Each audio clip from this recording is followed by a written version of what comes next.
Hello friends, आज एक बहुत ही इंटरेस्टिंग टॉपिक पर बात करेंगे। ऐसा टॉपिक जिसने मई 2020 ऑलमोस्ट सारे न्यूज चैनल्स पर धमाका मचा दिया था। Something called as liquidity. सारे न्यूज चैनल्स पर एक ही टॉपिक थी, लिक्विडिटी, 20 लाख करोड़ रुपए, इंडियन मॉनेटरी पॉलिसी। तो इस 20 लाख करोड़ रुपए को लेकर तो बहुत सारे लोगों ने नेगेटिव व्यूज दिए, बहुत सारे लोगों ने काफी पॉजिटिव चीजें उसके बारे में कही। तो नेगेटिव या पॉजिटिव ये तो आपका ओपिनियन होगा, लेकिन वो 20 लाख करोड़ रुपए को बेहतर समझने के लिए हमें लिक्विडिटी, इंडियन मॉनेटरी पॉलिसी, ये सब चीजें क्या होती है, बहुत सारे और टर्म्स है, जैसे रेपो रेट, गवर्नमेंट ने रेपो रेट कम कर दिया, रिवर्स रेपो रेट, ये सारी चीजें हमने बार बार सुनी न्यूज चैनल्स पर। तो अच्छा किया गवर्नमेंट ने या बुरा किया, ये डिसाइड करना आपका काम है, लेकिन वो समझने के लिए हम आज जो भी डिस्कस करेंगे, इससे आपको वो चीजें ज्यादा बेहतर समझ में आएगी। डिसाइड आप करना। Okay, so let's begin.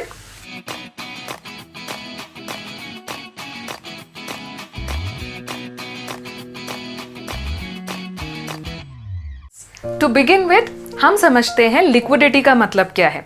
Liquidity का मतलब अगर एक कॉमन मैन के लैंग्वेज में समझना हो तो लिक्विडिटी मीन्स पब्लिक के पास, जनरल पब्लिक के पास जो कैश फ्लो रहेगा।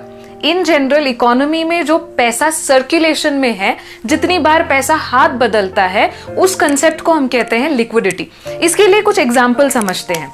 लेट्स से हमारे इकोनॉमी में एक कोई है मिस्टर ए। अब इस मिस्टर ए के पास 1 लाख रुपीज आए, 1 लाख रुपए मिस्टर ए के पास है। कहां से आए? हो सकता है उसको उसके बिजनेस से कुछ पेमेंट, बिजनेस के थ्रू कुछ पेमेंट मिला होगा, सैलरी मिली होगी, जो भी रीजन हो। तो 1 लाख रुपए मिस्टर ए के पास आ गए। अब ये जो है ए, ये अपने बिजनेस में लेट्स से बी, सी और डी है। डी एक बैंक है। सो उसने क्या किया, 1 लाख रुपए में से 25,000 रुपए बैंक में डिपॉजिट कर दिए। 25,000 रुपए उसने अपने एम्प्लॉय को सैलरी दे दिया। सो 25,000 बैंक में डिपॉजिट किए, 25,000 सैलरी दे दिया, और 50,000 के उसने परचेसेस किए, कुछ गुड्स सर्विसेज परचेस किए। उसके बिजनेस के लिए हो सकता है, घर के लिए हो सकता है। बेसिकली 50,000 उसने स्पेंड कर दिया, 25,000 उसने अपने एम्प्लॉय को सैलरी दे दिया। अब क्या ये जो 1 लाख रुपए है, ये पहला ट्रांजैक्शन था, इसने रिसीव किया 1 लाख रुपए। उसके बाद इसने और 1 लाख रुपए का ट्रांजैक्शन किया। यहाँ पर ये 3 ट्रांजैक्शंस 1 लाख रुपए के हैं। अब क्या पैसा यहीं पे रुक जाएगा? नहीं, पैसा हमेशा हाथ बदलता रहता है और बदलता रहना चाहिए। अब क्या होगा, अब ये जो मिस्टर बी है, उसका भी अपना बिजनेस है, उसने सप्लाई किए थे कुछ गुड्स, इसीलिए उसके पास पैसे आए।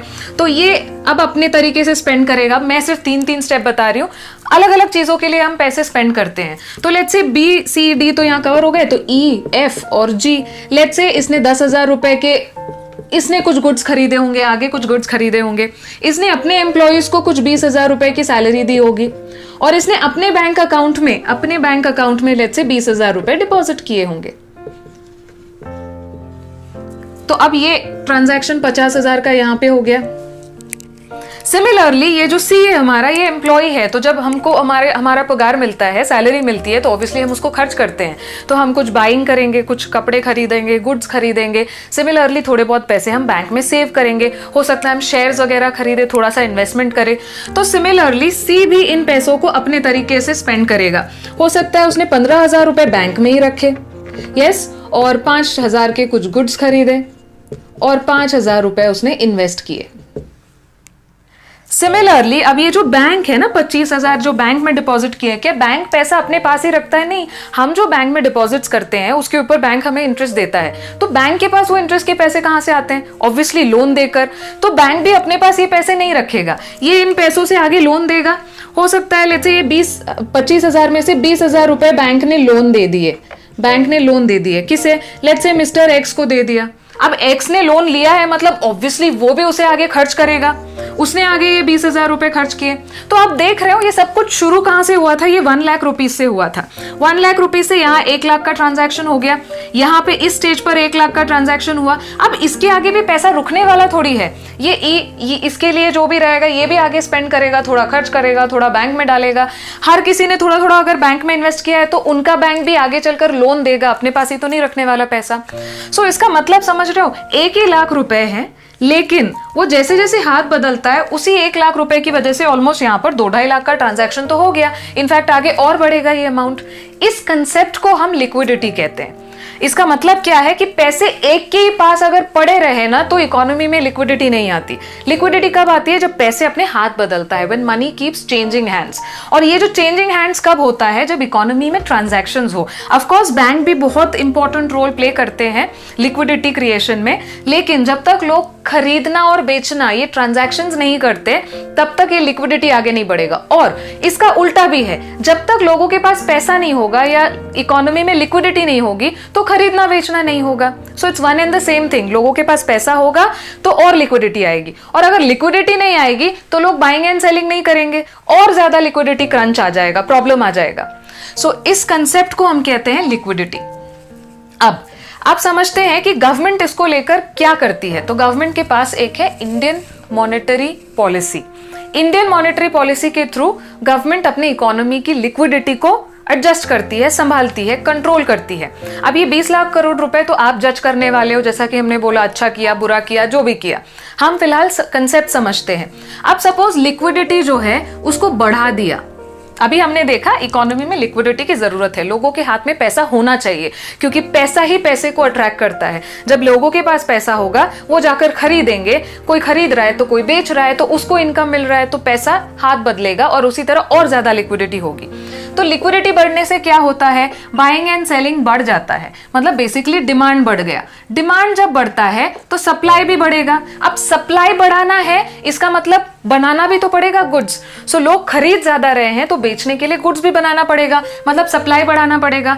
सप्लाई जब बढ़ता है तो इसका मतलब एम्प्लॉयमेंट भी बढ़ेगा। वो गुड्स और सर्विसेज को प्रोवाइड करने वाले लोग जो नौकरी कर रहे हैं, नौकरी बढ़ेगी, सो एम्प्लॉयमेंट बढ़ेगा। जब एम्प्लॉयमेंट बढ़ता है तो इन जनरल इनकम बढ़ेगा लोगों का। अब इनकम बढ़ रहा है मतलब लोगों के हाथ में पैसा आ रहा है। अब लोगों के हाथ में पैसा आ रहा है तो मतलब लिक्विडिटी और इंप्रूव हो जाएगी।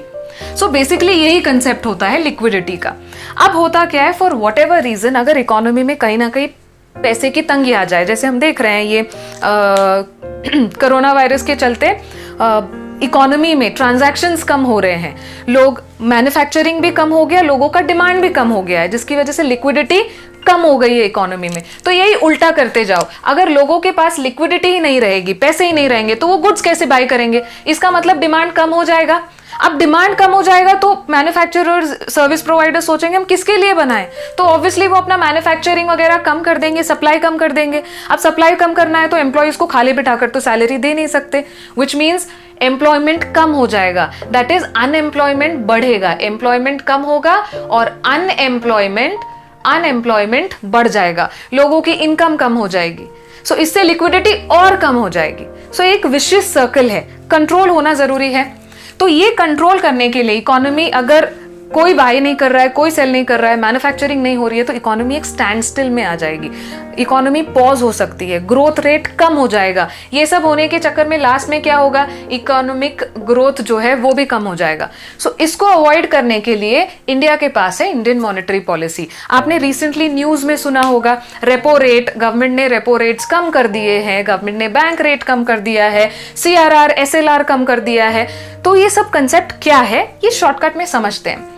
अब ये जो इंडियन मॉनेटरी पॉलिसी है, ये गवर्नमेंट RBI के साथ मिलकर बनाता है और RBI की मदद से इसको इंप्लीमेंट किया जाता है बैंक्स के थ्रू। अभी हमने देखा बैंक का एक बहुत ही इंपॉर्टेंट रोल होता है लिक्विडिटी मेंटेन करने में।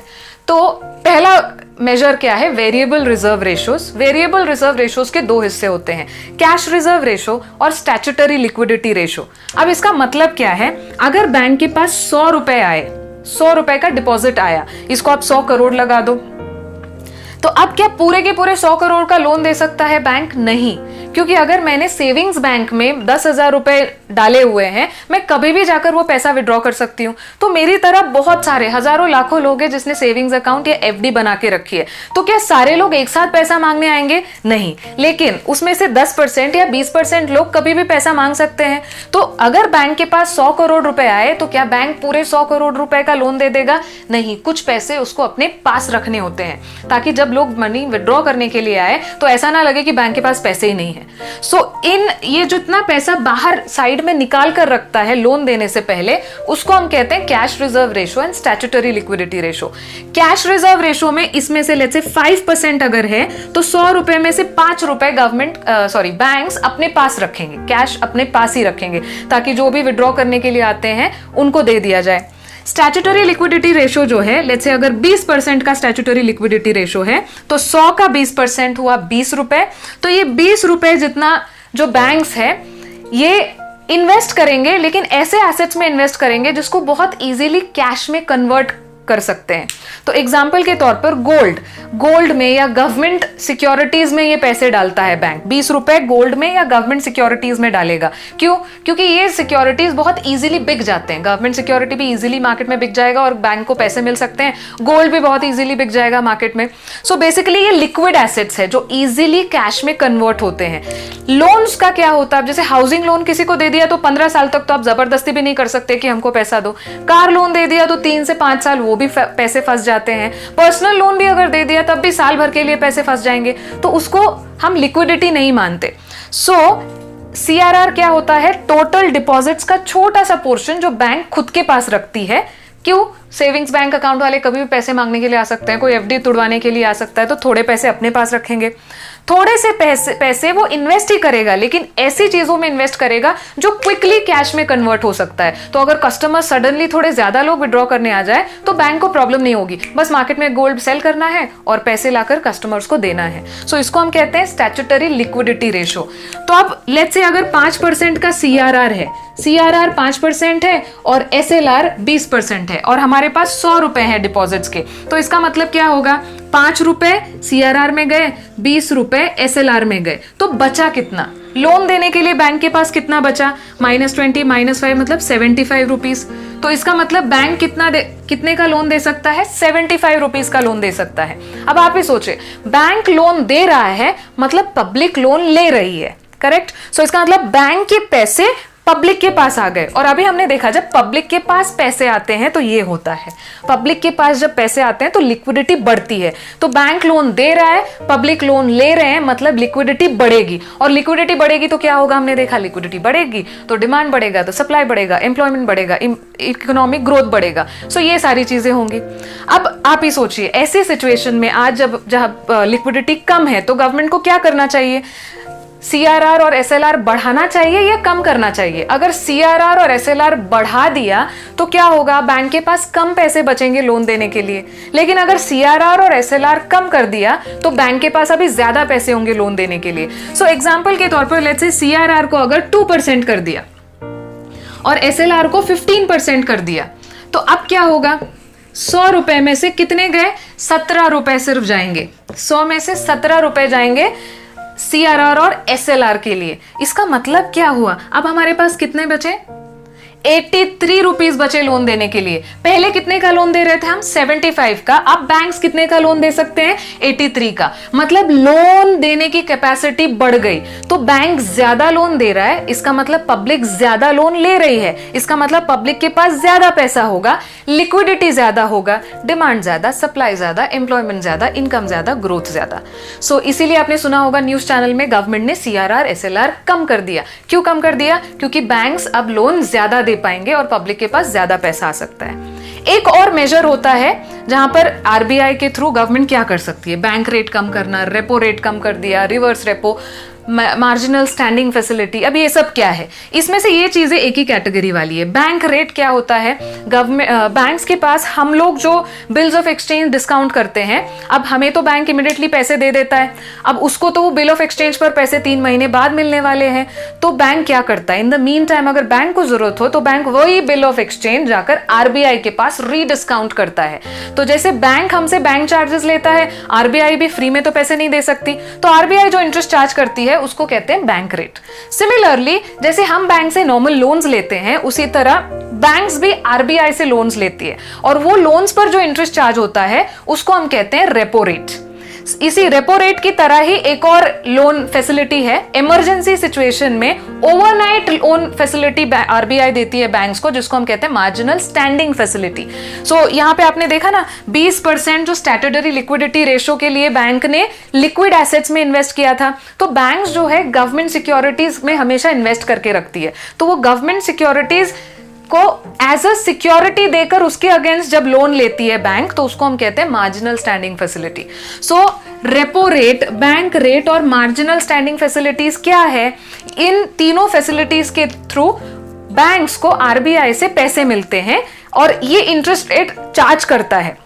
अब आप ही सोचो, अगर बैंक रेट, रेपो रेट और MSF कम हो गया, RBI ने ये सारे रेट्स अगर कम कर दिए तो क्या होगा? RBI ने इंटरेस्ट रेट्स अगर कम कर दिया, bank rate, repo rate, MSF जो भी है कम कर दिया, तो इसका मतलब क्या होगा? बैंक्स को RBI से पैसे सस्ते में मिल रहे हैं। बैंक्स को RBI से जो पैसे मिल रहे हैं वो कम इंटरेस्ट पे मिल रहे हैं, सस्ते मिल रहे हैं। इसका मतलब बैंक भी अपने इंटरेस्ट रेट्स कम कर देगा। अब मुझे कोई चीज सस्ते में मिलेगी तो मैं उसको थोड़ा सस्ते में ही बेचूंगी। सो RBI ने जब ये सारे इंटरेस्ट रेट्स कम कर दिए तो बैंक को पैसा सस्ते में मिल रहा है, तो बैंक भी अपने लोन्स के ऊपर का इंटरेस्ट कम कर देगा। जब इंटरेस्ट कम होगा तो लोग लोन ज्यादा लेंगे, मतलब पीपल विल बोरो मोर, लोग ज्यादा बोरो करेंगे, ज्यादा लोन लेंगे। अब लोग ज्यादा लोन ले रहे हैं मतलब लोगों के हाथ में ज्यादा पैसा, इसका मतलब लिक्विडिटी ज्यादा हो गया। अब लिक्विडिटी ज्यादा हो गया तो हमने देख लिया लिक्विडिटी ज्यादा, डिमांड ज्यादा, सप्लाई ज्यादा एंड सो ऑन। सो जब हम न्यूज में देखते हैं रेपो रेट को कम कर दिया, बैंक रेट कम कर दिया, मार्जिनल स्टैंडिंग फैसिलिटी का रेट कम कर दिया, तो इससे क्या फायदा होता है? लिक्विडिटी कैसे बढ़ती है? ऐसे बढ़ती है। बैंक्स को सस्ते में पैसा मिलता है, बैंक अपना पैसा भी सस्ता कर देता है, लोन सस्ता कर देता है। जब लोन सस्ता होता है तो लोगों को भी डेयरिंग आती है कि चलो बाबा लोन ले लेते हैं, बिजनेस कर लेते हैं, कार खरीद लेते हैं, घर खरीद लेते हैं। सो बेसिकली पैसे हाथ बदलना शुरू होगा, मनी सप्लाई बढ़ जाएगा, लिक्विडिटी बढ़ जाएगी। अगर इसका उल्टा करती है तो अगर सपोज RBI ने जो है बैंक रेट्स या ये सारे रेट्स बढ़ा दिए तो क्या होगा? अब बैंक्स को पैसा महंगा मिल रहा है, अब हमें कोई चीज महंगी मिलेगी तो हम उसको आगे बेचेंगे भी महंगे में। सो बैंक्स को जब पैसा महंगा मिलेगा तो बैंक्स भी अपना इंटरेस्ट रेट्स बढ़ा देंगे। जब इंटरेस्ट रेट बढ़ जाएगा तो पब्लिक बोलेगी यार बहुत इंटरेस्ट लगा रहे हैं, अब कार नहीं लेना, कार 2 साल बाद लेते हैं। तो इसका मतलब लोग बोरो करना कम कर देंगे। जब लोग बोरो करना कम कर देते हैं मतलब लोगों के पास कम पैसा आ रहा है क्योंकि वो बोरो ही नहीं कर रहे हैं। सो बेसिकली इस तरह से ये ऑपरेट करता है। तो हमने देखा bank rate, repo rate, MSF मतलब RBI से लोन्स जा रहे हैं बैंक्स को। रिवर्स रेपो रेट क्या होता है? उसी का रिवर्स, मतलब बैंक से भी कभी कभार RBI बोरो करता है। तो जब बैंक से RBI बोरो करता है उस पर जो इंटरेस्ट देगा, अब बोरो कर रहा है, लोन पैसे ले रहा है तो इंटरेस्ट देगा, तो जो इंटरेस्ट देता है उसको हम कहते हैं रिवर्स रेपो रेट। सो ये इस तरह से इंटरेस्ट रेट्स के थ्रू भी इकोनॉमी के लिक्विडिटी को कंट्रोल कर सकता है Reserve Bank of India. Basically government करता है through Reserve Bank of India.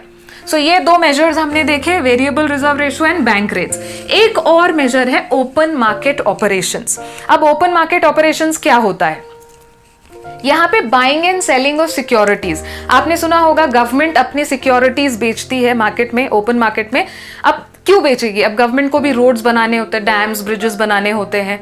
सो बहुत सारे खर्चे हैं। तो कुछ कैपिटल इन्वेस्टमेंट इंफ्रास्ट्रक्चर के लिए भी पैसे हो सकते हैं, या फिर day to day running of the economy, इसके लिए भी पैसे लग सकते हैं। सो बेसिकली पब्लिक से पैसा कैसे बोरो करती है हमारी गवर्नमेंट? उसके सिक्योरिटीज बेचकर, गवर्नमेंट सिक्योरिटीज बेचकर। तो आप ही सोचो, अगर गवर्नमेंट जो है अपने सिक्योरिटीज बेचती है, गवर्नमेंट अगर सेल कर रही है तो इसका मतलब पब्लिक क्या करेगा? बाय करेगा। गवर्नमेंट अगर अपनी सिक्योरिटीज बेच रही है मतलब पब्लिक वो सिक्योरिटीज बाय कर रही है। इसका मतलब क्या है कि पब्लिक का पैसा गवर्नमेंट के पास गया। पब्लिक का पैसा गवर्नमेंट के पास गया मतलब पब्लिक के पास अब कम पैसा है, मतलब लिक्विडिटी कम है। इसका मतलब लिक्विडिटी कम है, मनी सप्लाई कम हो गया। अब आपने न्यूज में सुना होगा कि government is buying back the securities. Liquidity बढ़ाने के लिए गवर्नमेंट अपने सिक्योरिटीज का बाय बैक कर रही है। अब बाय बैक क्यों करेगी और उसका क्या फायदा होगा? गवर्नमेंट सिक्योरिटीज बाय कर रही है, इसका मतलब पब्लिक ने जो सिक्योरिटी खरीदा था वो अब गवर्नमेंट को वापस दे रही है, सेल कर रही है। तो गवर्नमेंट बाय कर रहा है मतलब पब्लिक सेल कर रही है।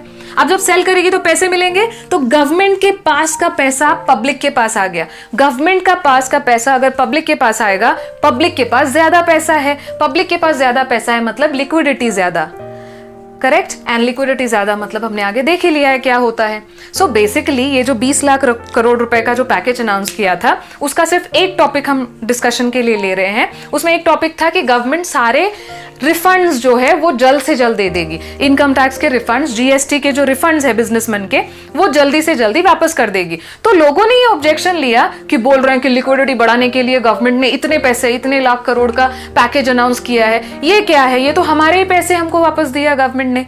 सो क्या हमारे ही पैसे हमको वापस देकर भी लिक्विडिटी क्रिएट हो सकता है? Answer is yes. अब सपोज अगर मेरा इनकम टैक्स रिफंड या जीएसटी का रिफंड है, 5 लाख रुपए का रिफंड बाकी है गवर्नमेंट के पास, अगर गवर्नमेंट आज की डेट पर वो पैसा मुझे दे देती है तो पैसा मेरे पास आया। मैं कौन हूं? मैं तो पब्लिक हूं। सो जब मेरे पास पैसा ज्यादा आएगा, मैं अगर मिस्टर ए की जगह पर आ गई तो ये सब होगा, मतलब लिक्विडिटी बढ़ेगी। सो जब 20 लाख करोड़ रुपए के ऊपर हम लोग ऑब्जेक्शंस ले रहे थे कि ये तो हमारे ही पैसे हमको वापस आए, तो अगर गवर्नमेंट ने कहा है कि हम लिक्विडिटी बढ़ाने के लिए ये चीज कर रहे हैं, गलत किया सही किया जो भी किया, बट लिक्विडिटी की जो बात कही है वो तो सही है कि अगर हमारे पैसे हो या गवर्नमेंट के पैसे हो, बेसिकली पब्लिक के हाथ में अगर पैसा आया मतलब लिक्विडिटी बढ़ेगी। कैसे बढ़ेगी? मेरा इनकम टैक्स रिफंड हो, जीएसटी रिफंड हो, मेरे पास आ गया, मैं मिस्टर ए हूं, तो मेरे पास 5 लाख रुपए आ गए। क्या मैं ऐसे ही रखे रहेंगे पैसे घर पे? नहीं, बैंक में अगर मैं डालती हूँ तो बैंक उसका आगे लोन देगा, या फिर अगर मैं खरीदती हूँ, कुछ गुड्स परचेज करती हूँ, तो पैसे हाथ बदलेंगे और वैसे ही लिक्विडिटी और जेनरेट होगी, इकोनॉमी में हलचल होगी, बाइंग एंड सेलिंग होगा, लोगों के पास पैसे आएगा, लिक्विडिटी आएगा तो बाइंग एंड सेलिंग होगा, मतलब डिमांड बढ़ेगा, सप्लाई बढ़ेगा, एम्प्लॉयमेंट बढ़ेगा, इकोनॉमिक ग्रोथ बढ़ेगा। सो ये कंसेप्ट है लिक्विडिटी का, किस तरह से लिक्विडिटी को गवर्नमेंट कंट्रोल करती है। सो आई होप आपको लिक्विडिटी और ये सारे कंसेप्ट्स आपको समझ में आए होंगे। बाकी ओपिनियन सबका अपना अपना अलग है, कंसेप्ट समझाना मेरा काम था। I hope you like the video and thank you. Happy learning.